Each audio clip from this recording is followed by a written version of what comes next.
distinguished guests, please take your seats. Distinguished guests, please take your seats.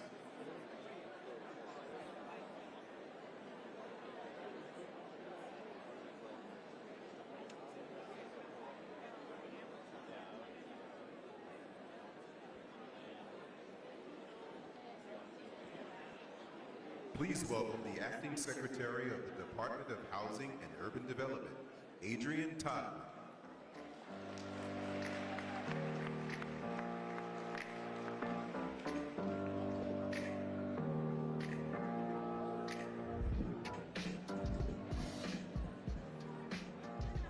Can you hear me?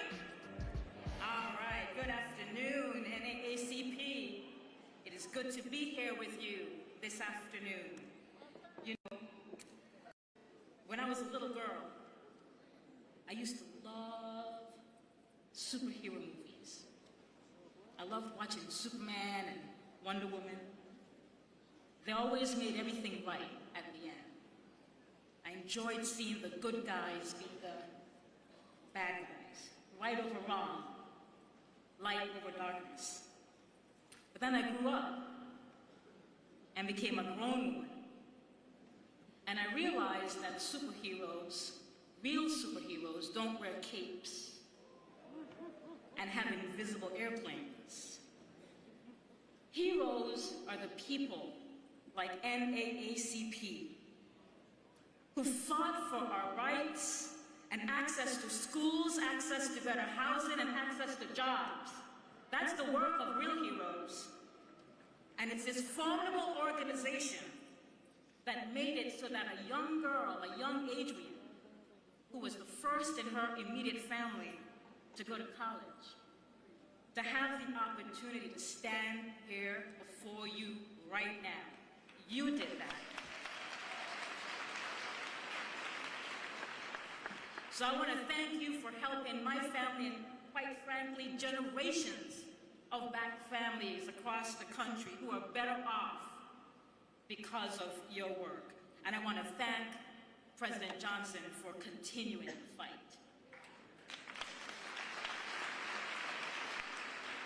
But look, here's what I know. I know you can't do this hero's work alone. I know that doing the right thing is a team sport.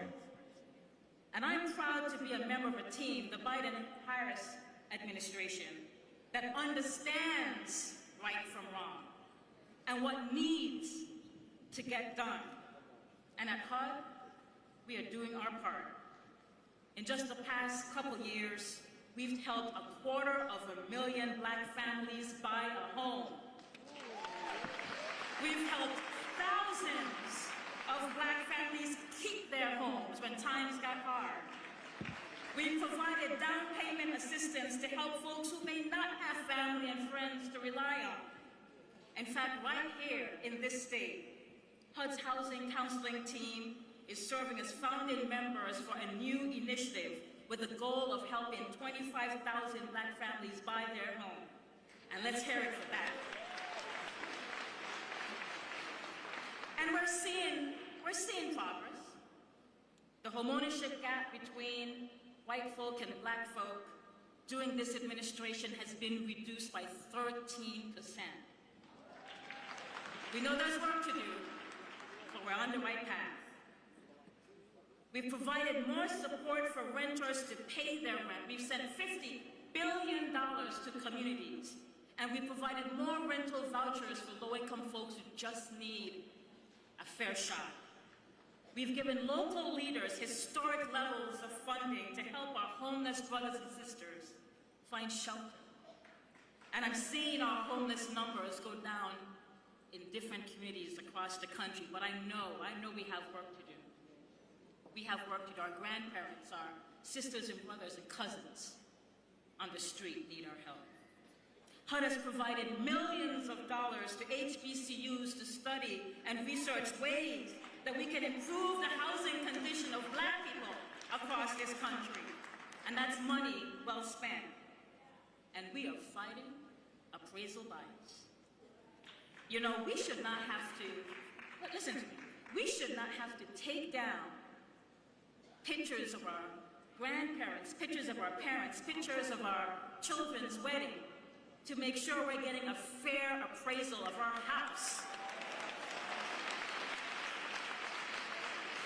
Take our books down to make sure that we're getting a fair appraisal on our house. And let me tell you something, when our president and vice president heard that this was a thing, they turned to Marcia Fudge, a bad sister, a woman I'm proud to have called my boss, and then she retired on me. I know, I still talk to her about that. But they turned to Marcia Fudge and Susan Rice and said, we have to figure this out. And we have been on this journey to make sure that we're not just working to make sure people are empowered with information. People thought like that's what you did. That's not what you do. That was wrong. We gave them an avenue to figure out where they should go, but even more than that, we just settled the case with a group called the Appraisal Foundation to force them to diversify. This is an industry that is less than 1% of Black and brown folk. And we said, you need to look like America. And that's what we're going to do. And this is just some of the work we're doing to really be about helping Black and brown communities. We're getting housing built so people can live in places they can afford and neighborhoods with good schools. We're working to eliminate lead paint and other hazards from homes so our babies don't get sick. So when we talk about our collective legacy, about what drives us to action, what keeps us moving forward, it's not the people who think that this work doesn't matter. It's not the people who tell us that our communities are doomed. It's not the people who don't want us to build more housing for people who don't have a lot of money. It's not the people who think that this extreme heat that I know I'm feeling here, I'm sure you are too, that we're somehow, this is in our imagination. What drives me and my colleagues is the generations of Americans to come. The legacy we're building requires us to ask ourselves, when we look back at this critical moment in history, what will people say of us? What will we be proud of? Look, my colleagues and I know that there is more work to do. And that's why today HUD has awarded $325 million to cities and towns across the country to help restore affordable housing, build new housing, and support small businesses. And that includes $50 million right here in Las Vegas. It's why our president is announcing actions today to help American people with their high rents, and why we're investing to build more affordable housing for us to rent and for us to buy. Folks, HUD remains committed to our communities. We remain committed to fairness. We remain committed to justice. And we are committed to people who just need a little bit of help to get by, just looking for a fair shot. We are making sure this country lives up to not just its ideals, but to building a legacy that has a home for everybody. Because we have come too far to turn back now. We need you to be all in, and I promise you, we are all in with you. Thank you, NAACP. Keep being the heroes that you are, and let's keep fighting together. Thank you.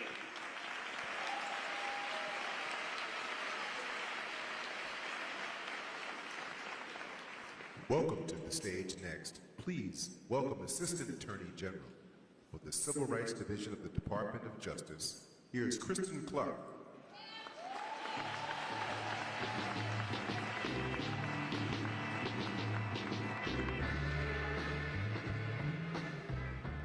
Good afternoon. It is a privilege to be here today at the 115th NAACP National Convention. This convention's theme, All In, reminds us of the members of our movement who risked their lives and their freedom to advance the cause of justice. Thurgood Marshall narrowly escaped lynching. Dr. King assassinated. John Lewis beaten within an inch of his life. Medgar Edwards murdered. Countless others killed, beaten, and imprisoned.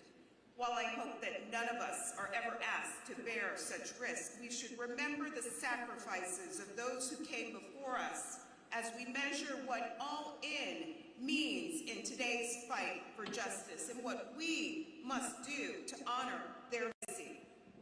I want to turn to some of the work that we are doing right now to honor that legacy at the U.S. Department of Justice. The Civil Rights Act of 1964, the Voting Rights Act of 1965, the Fair Housing Act, the Matthew Shepard and James Byrd Hate Crimes Prevention Act, and other federal laws give us an array of tools to fight discrimination and to safeguard our constitutional rights. And we use these tools every day to confront the injustices and inequities that flow from discrimination wherever we find them. One area of our work that remains a critical priority for the Justice Department is ensuring that law enforcement officials carry out their jobs lawfully and without bias. Our fight to ensure constitutional, fair, and non-discriminatory policing remains as urgent as ever.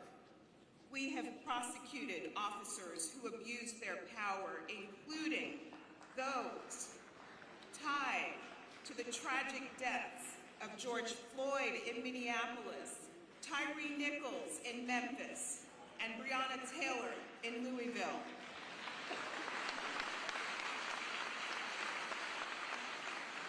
We have prosecuted 6 former officers who tortured and viciously abused 2 Black men in Rankin County, Mississippi. This group called themselves the Goon Squad, and they carried out one of the most heinous acts of brutality that we have seen in this century. The lead defendant was sentenced to 40 years in prison.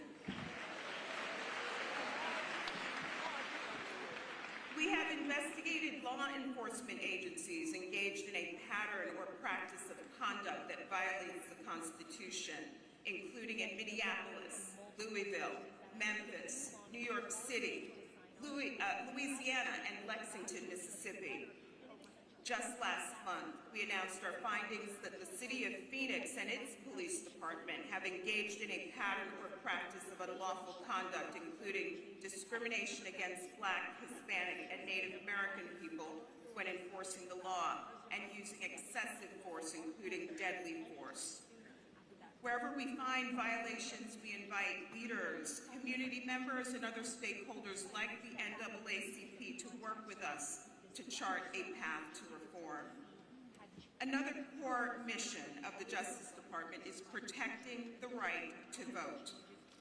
Sadly, we can't ignore voter suppression laws that are spreading like poison ivy across the country. Discriminatory and burdensome restrictions on access to the ballot are undermining the rights of Black voters and voters of color. But that's not stopping us. We have filed suits across the country, including over 30 statements of interest in cases, because we believe that every eligible American should be able to exercise their voice in our democracy. We're also working to confront the unfortunate rise in hate crimes that we're seeing. We have charged more than 120 defendants with hate crimes in over 110 cases since January of 2021. Those numbers include the 3 men who tragically killed Ahmaud Arbery simply because he was Black. Those numbers include the defendant responsible for the heinous murder of 10 Black people at the Top Supermarket in Buffalo, New York, and a defendant responsible for the tragic murder of a Black trans woman named Dime Doe in South Carolina. We do this work because racially motivated, white supremacist, anti-LGBTQI+, xenophobic, Islamophobic, anti-Semitic acts of hatred and violence have no place in our democracy today.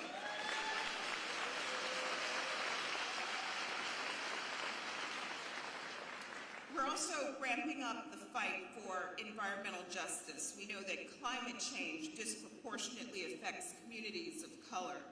For example, in 2021, the EPA found that Black Americans are 34% more likely to live in areas with unacceptably high projected increases in childhood asthma diagnoses. We have launched multiple investigations to ensure that no one's ability to live a healthy life is dictated by their race or their zip code. Last May, we secured a groundbreaking settlement to ensure that the residents of Lowndes County, Alabama have access to safe and effective septic and wastewater management systems.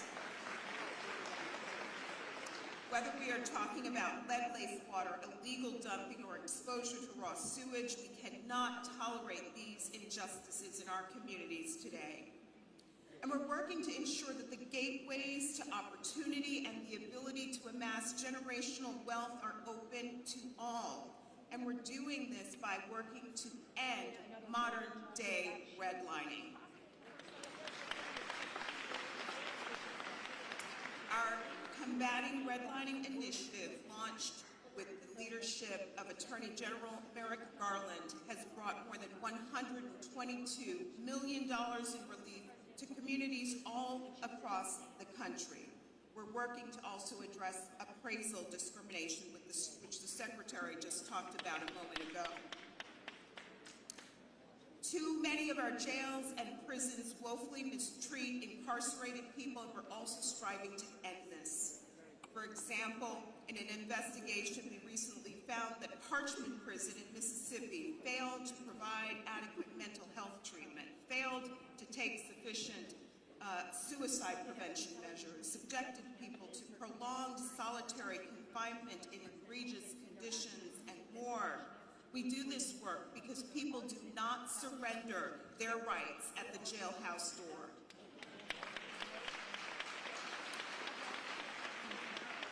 NAACP, this is just a small sample of our work.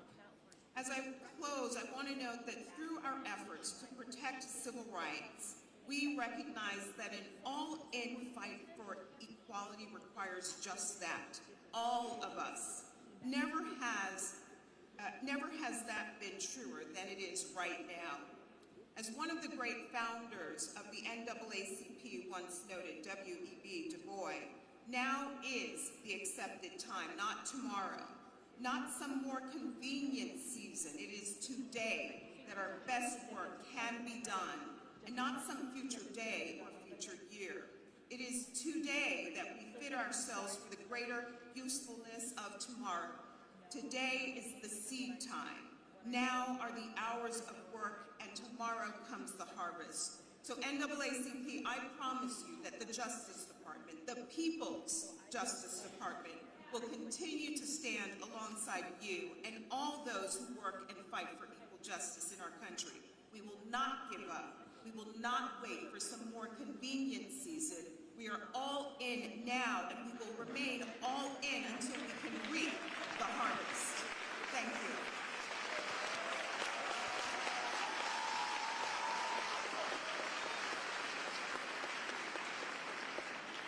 Next is a senior advisor to the President of the United States. Please welcome Stephen Benjamin.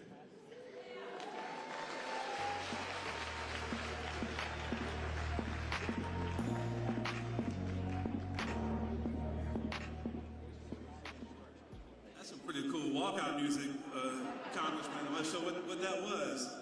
I'm gonna be very brief. I serve as senior advisor to the president. I run public engagement at the White House. My first real title was as president of the Youth and College Division of the South Carolina NAACP.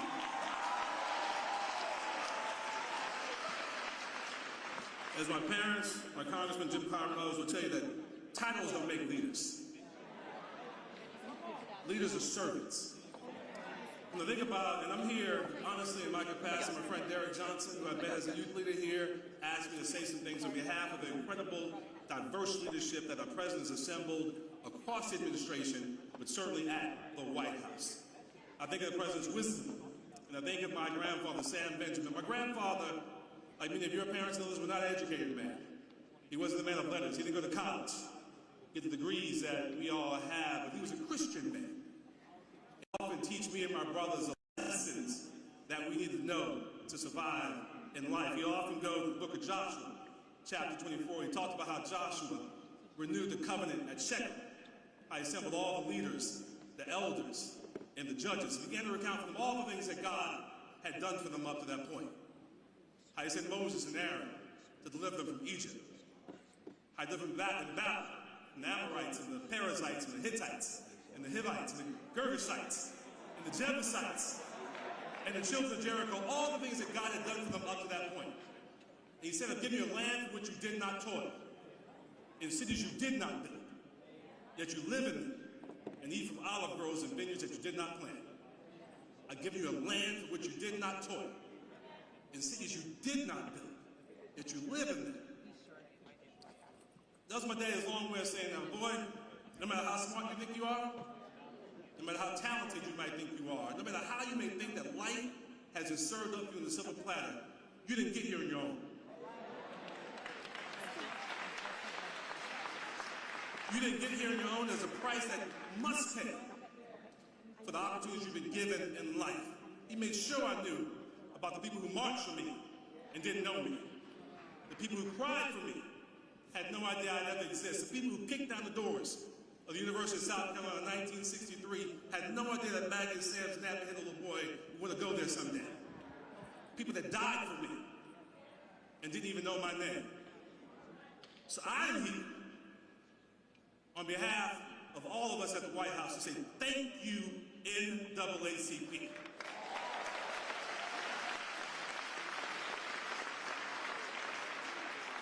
Thank you for fighting the fight. Thank you for never stopping fighting the fight on behalf of all of us, paying our debt to the generations behind us and paying our debt forward to the generations yet unborn. Now, before I take my seat, I'm going to ask one more of my colleagues to come on out. Kareem, Sean, Pierre. Kareem does an amazing job on behalf of the president every day, fighting the fight, telling the story on behalf of the American people. Wherever you are across the globe and you want to hear what's happening in the United States of America, if it's not our president or our vice president telling the story, it's Kareem Jean-Pierre. She's not going to say anything today. We're in a different mode, but I just want to make sure you see her up close and personal, fighting the fight. Thank you. God bless you.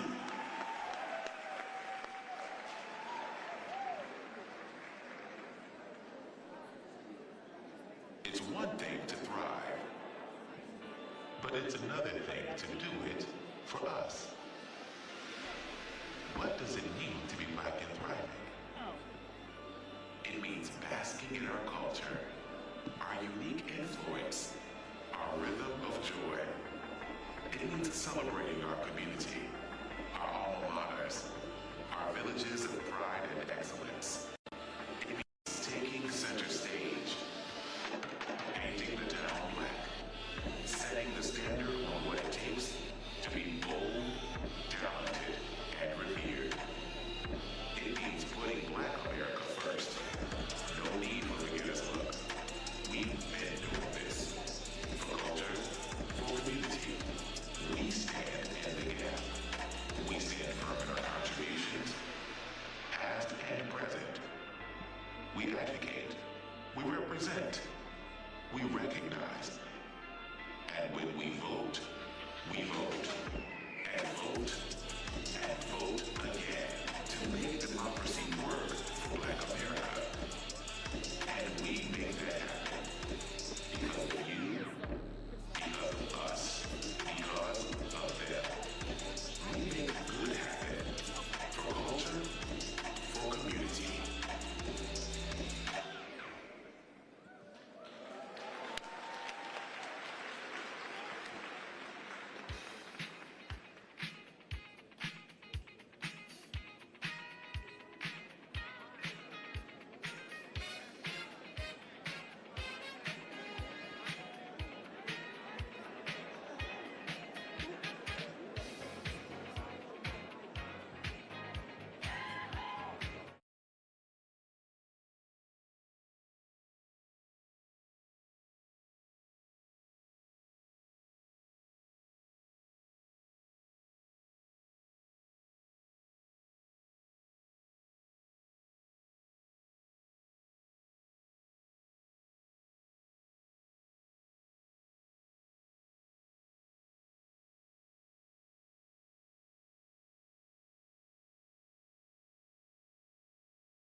clean water, without fear of brain damage.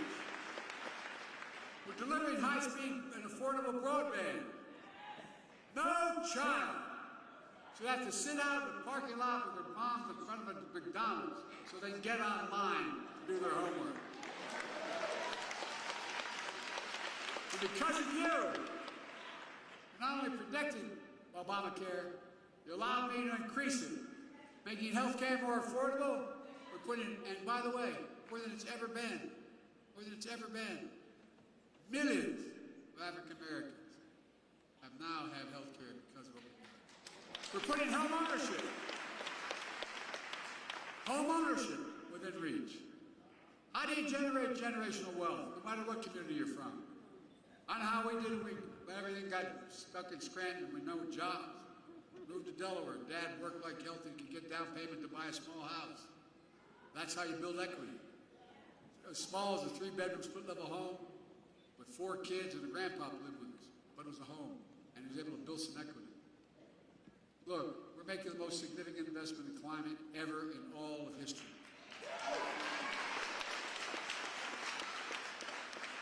Including the most significant action on environmental justice ever. Look, folks, think about this. My state of Delaware, not many don't know my state. My state of Delaware has a Delaware River runs up along the Jag. But at the top of the state, there's a half moon, and it goes up along more oil refineries on the other side of that half moon, darkest-looking area than anywhere in the country, including Houston. And guess what? Wind blows southeast. We had the highest cancer rate for the longest time. Do you know who's affected? Fence line communities. You know who the fence line communities are? Black communities. And I promise, as we make this legislation work, we're going to take care of those communities first. First. I mean it. Same way in Louisiana, same way in other places.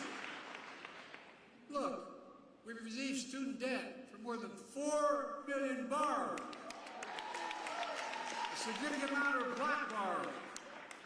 I don't know how many have called me and say, Mr. President, I've gotten phone numbers, I've called them back.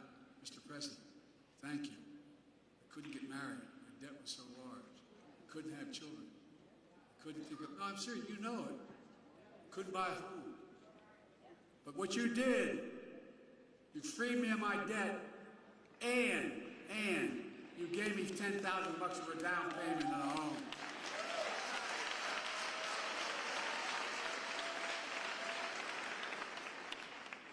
And this project, 2024, Trump's 2025, Trump's deal.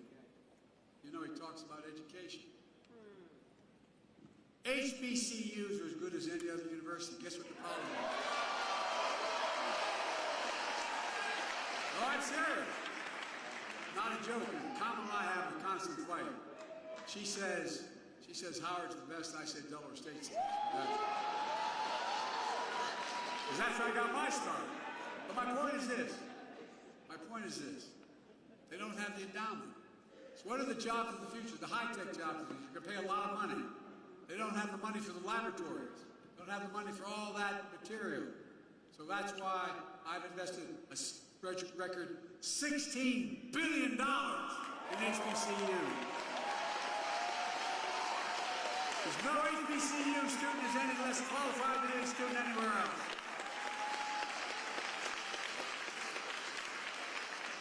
And by the way, making sure that no one goes to jail for the mere use or possession of marijuana. The record should be expunged. Holds them back. All told because of you, NAACP, we're making the most significant investments in Black America ever in all of history. We're seeing the results. The racial wealth gap is the lowest it's been in 20 years. Inflation is down. In 3 years, it's coming down further, and we're going to have, as they say, a soft landing. Folks, you're going to see us grow faster and faster. That's not just my view. It's the view of 16 Nobel Prize-winning economists who put out a statement looking at my economic plan and Trump's. They said, my plan will continue to lower inflation, continue to grow the economy, Prices are falling for cars, appliances, and groceries. We're going to keep corporate greed at bay. But here's the thing, what I said about Trump. They said his policies will cause a recession. No, this is not a Democratic outfit. 16 Nobel laureates. Look, I come from the corporate state of the world, Delaware. I know how they work. We have more corporations incorporated in my state than any state in America, all combined. But that's what? We have to deal with corporate greed now. No, it is. Corporate profits are double since the pandemic. And they keep bringing prices down. We have to bring prices down further. Look, folks, the idea that corporate-owned housing is able to raise your rent $300-400 a month or something, under what I'm about to announce, they can't raise it more than $55.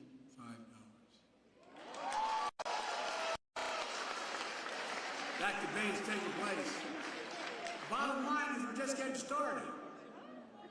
We'll know it's not enough to talk about the past.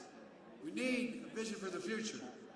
Here's my plan for the first 100 days of the second term. Kamala and I are calling on Congress to pass the John Lewis Voting Rights Act.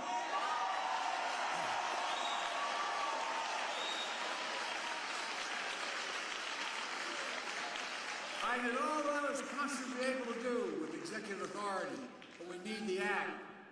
And we need to pass the Freedom to Vote Act. I'll sign them both into law immediately. And guess what? Come hell or high water, we're going to restore Roe v. Wade as the law of the land.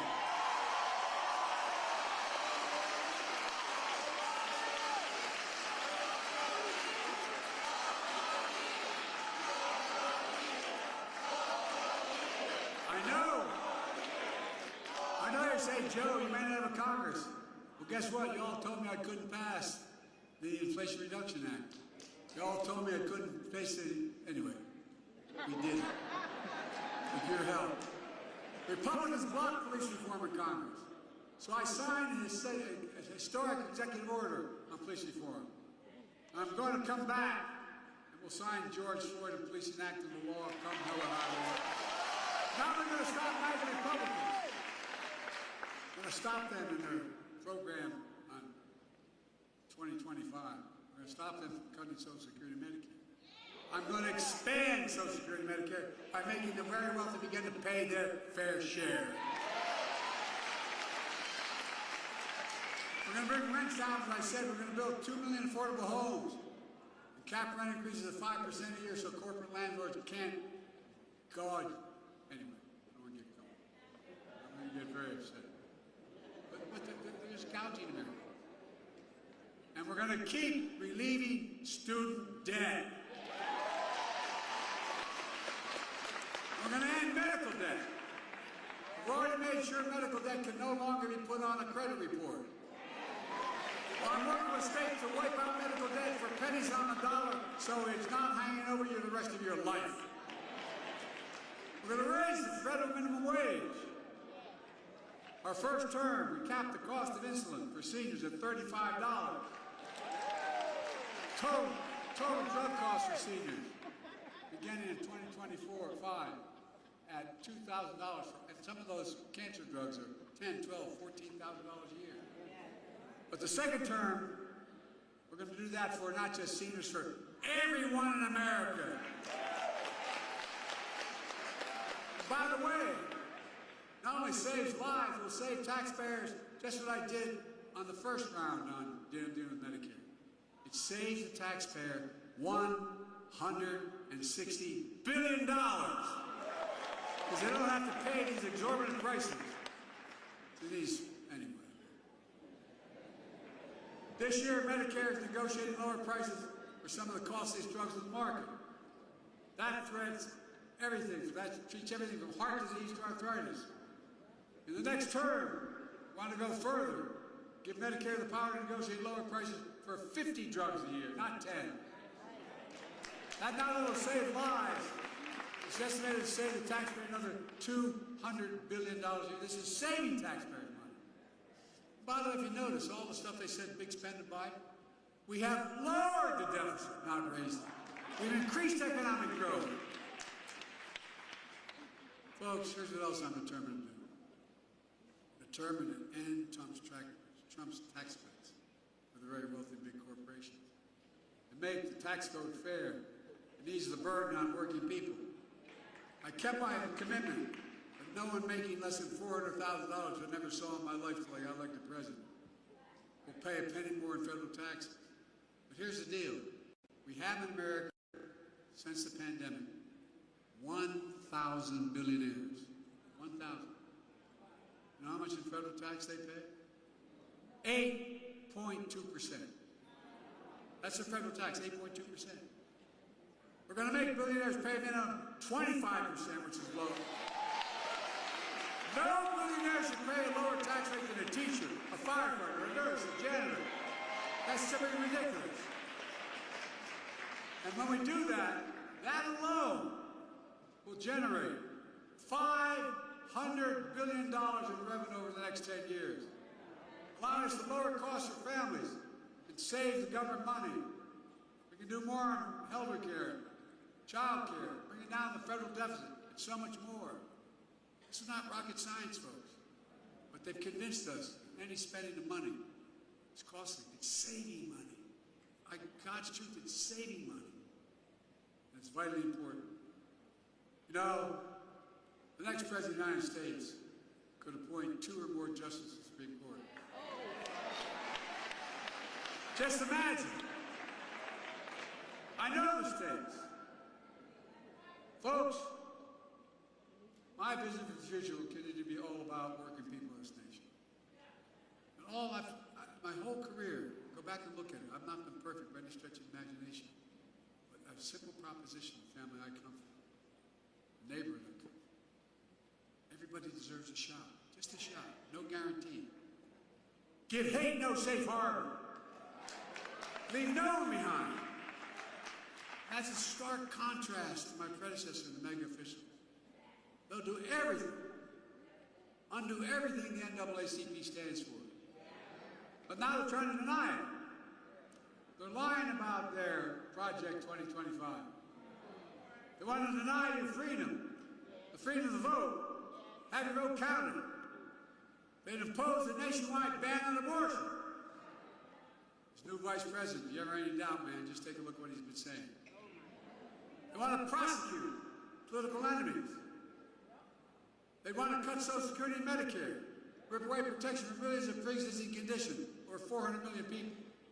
Stop Medicare from negotiating lower prescription drug prices, risking people's lives, costing the government more money. They'd eliminate the Department of Education. No, you ought to read it. Saying it's a state issue. Give me a break, state. We know how well we do with the states. It would cut school lunches, eliminate the Head Start program for lower-income children. It would allow employees to stop paying overtime, employers to stop paying, catch this one, stop paying overtime to hourly workers. They're such good people. But give the very wealthy and big corporations new tax cuts. They've already eviscerated affirmative action. It also decimated diversity, equity, and inclusion all across American life. We're already trying to do it by banning books. We're trying to erase black history. Black history is American history.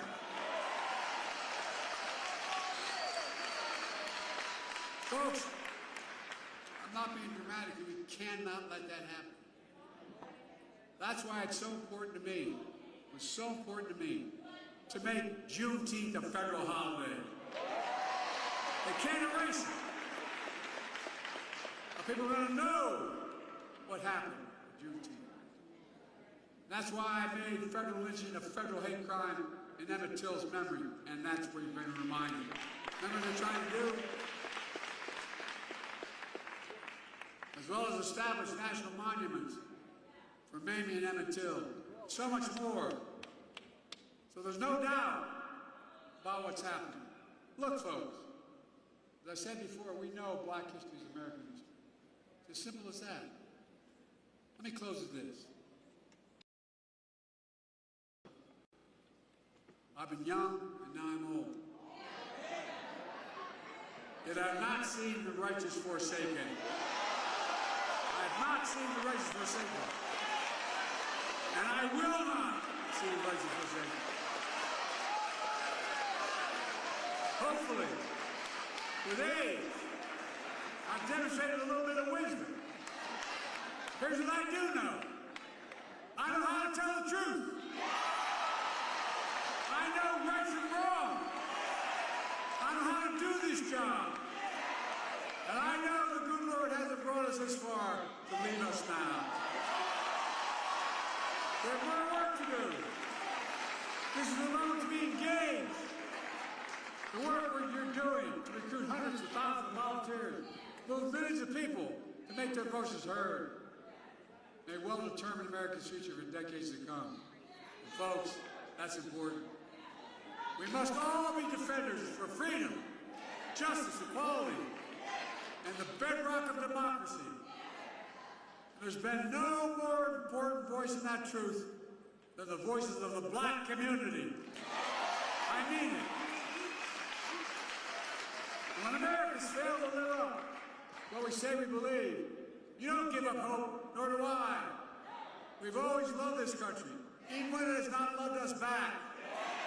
We worked hard as hell. Just think about it. Our children, your children, grandchildren. Ask yourself, what America do you want to leave them?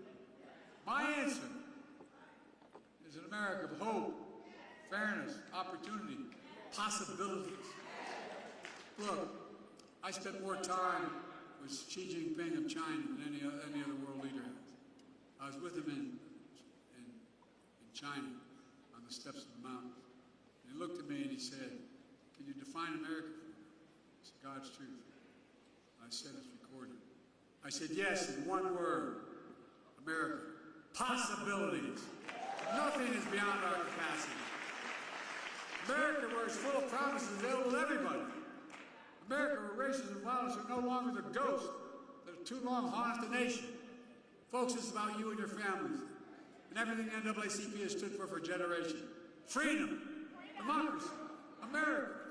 Always marching, always believing, always keeping the faith. We're going to do this. So let me ask you, are you all in? Because I'm all in. We just have to remember who we are. We are the United States of America, and there's nothing beyond our capacity when we do it together. And let's stay together. God bless you all, and may God protect our troops.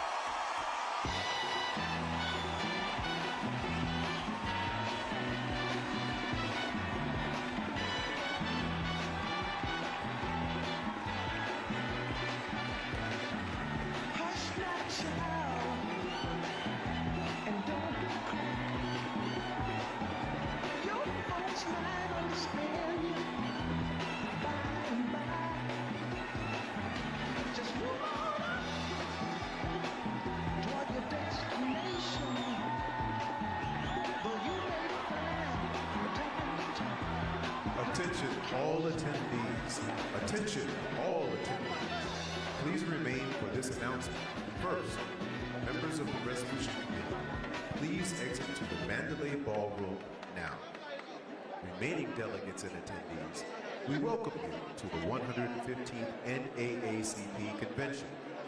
Next, we will proceed to the Mandalay Bay Ballroom, where the resolution session will be held. Delegates will enter